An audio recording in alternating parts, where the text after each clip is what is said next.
name's Sarah Neal. I'm a Stampin' Up! Demonstrator in Southern California, originally from England. I wanted to stop in today and share with you some details of techniques I use when creating a card which centers around the Textured Elegance bundle and also the Coordinating Designer Series paper. This is such a beautiful paper and it lends itself perfectly to creating lots of textures using these ceramic pots. I'm all about texture and details in my card making, so I wanted to share with you how I created some of these elements. Please reach out with any questions that you might have.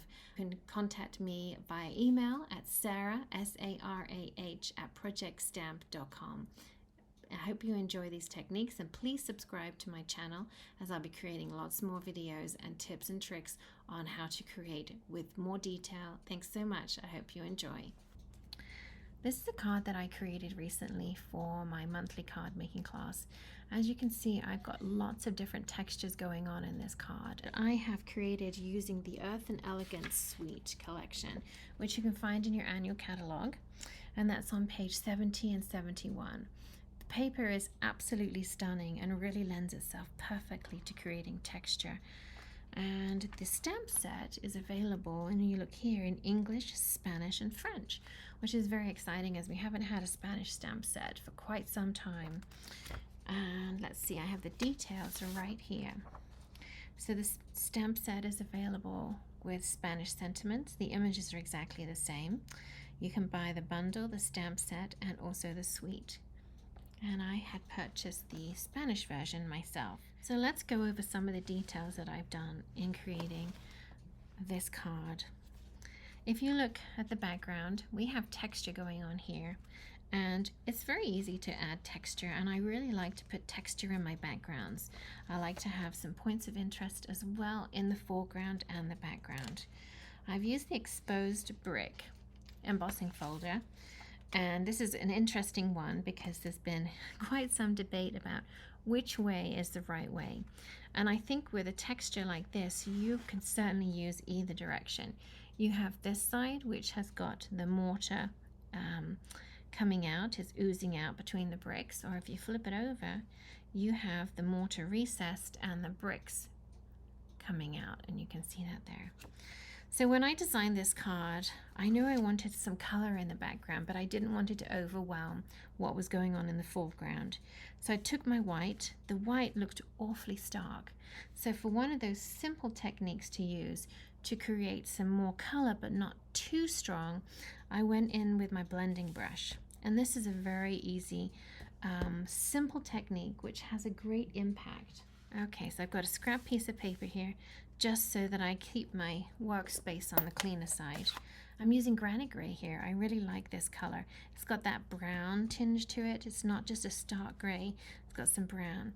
So when you're inking up, give yourself some circular motions on your ink pad. I tend to hold my brush close to the end so I feel I have more control. And then to apply the ink, start off the paper and come onto the paper.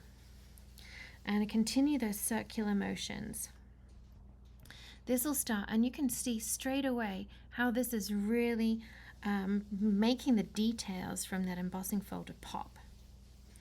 The reason when I do this, I start off the paper first, is because I found that when I go straight on the paper, you have such a high concentration of ink, it can often leave a kind of like a dirty mark, if you like. So just work around and continue. And you can see, as I said, if it catches in the light, once you add a color to this, it really accents those details and really makes that pop, that texture pop. So here, with something very simple, you're going to create a background that becomes even more dynamic. And it's going to give you that color. It's going to cut back on the white, the stark whiteness, but it's going to also highlight those details for you.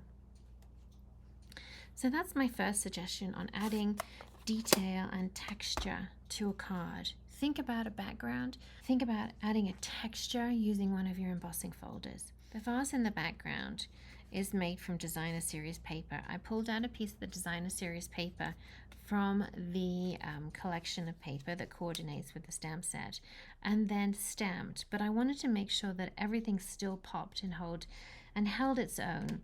So I decided, rather than stamping with a color and embossing, I went with just a white ink. So I have my craft ink. Don't forget with these, the ink dries out very quickly, so you want to, if you're going to be using it, give it a good ink up before you start. So again, this is a very, very simple technique. All I'm doing is taking a piece of designer series paper and stamping in white craft ink. And you can see there, it's just given it that really interesting detail. And the stamp hasn't taken on the ink all over. You haven't got a consistent coverage. And that just adds to the interest in the texture. Don't forget that when you're using craft ink, it doesn't dry very quickly. You would want to put it to one side and let it dry before you run it through the embossing machine. Now you might be looking at this and think, oh, I've stamped it really close to those edges. Don't worry, the dies for these crop smaller than the actual size of the stamp. So you'll have your image run all the way to the edge rather than have that kind of like halo border frame around your image. The next vase I'm going to focus on is this one back here. Can you see here the great texture that it's got with that kind of ceramic finish to it? This is very, very simple and very effective. So I have my pecan pie. So rather than stamping tone on tone to give it that texture, I'm stamping it with my Versamark. So I have the stamp here, which already has a great texture to it in the way that it stamps. Now if I add my Versamark and clear embossing, it's going to give it that glazed effect. I'm not going to worry about using an embossing buddy because it's going to have a very irregular image to start with. So ink up the Versamark, stamp straight onto my pecan pie, and then I'm going to sprinkle it with my clear embossing.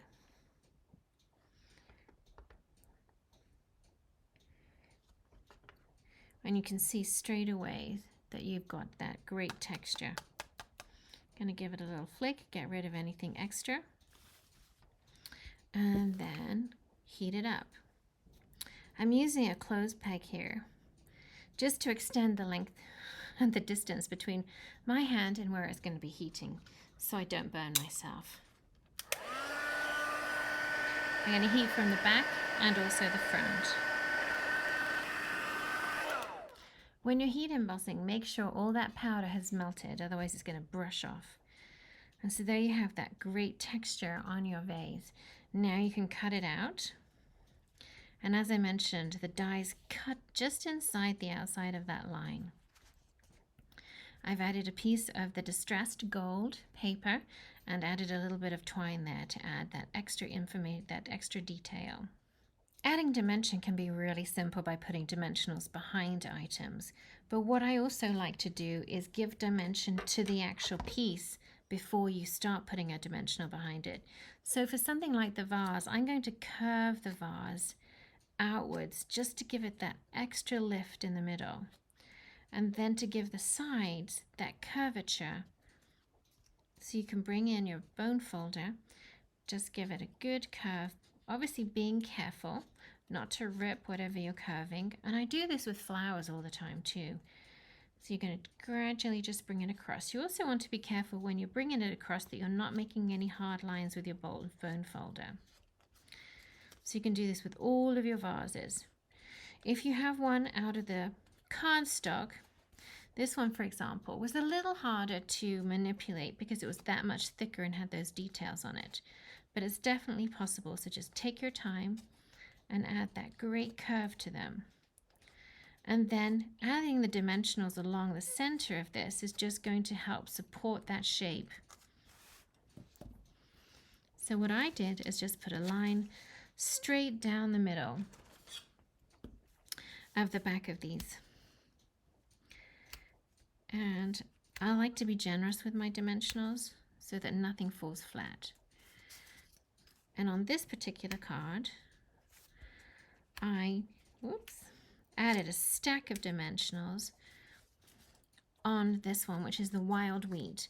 The wild wheat, I think, looks stunning with this distressed gold. I think they really complement each other. So I put two dimensionals, and you can see this paper is actually from the daisy paper. It's not from the textured paper here, but I thought the color worked really well.